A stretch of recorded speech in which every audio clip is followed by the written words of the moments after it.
If you've ever sent an email and wondered who can see what, understanding BCC is essential. BCC stands for Blind Carbon Copy. When you add someone to the BCC field, they receive a copy of the message, but their address is hidden from everyone else on that email, including people in the To and the CC fields. Here's how the three address fields compare. To is for primary recipients. Everyone can see who's listed. CC or carbon copy adds secondary recipients, also visible to all. BCC, blind carbon copy, hides those recipients entirely. Only you, the sender, know they received it.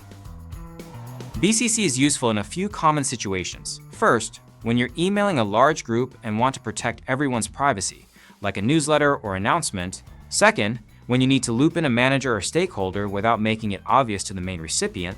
And third, to prevent reply all chains from spiraling when your list is large. A quick rule of thumb: use CC when transparency matters and BCC when privacy does. For more email marketing tips and best practices, visit Mailchimp.com.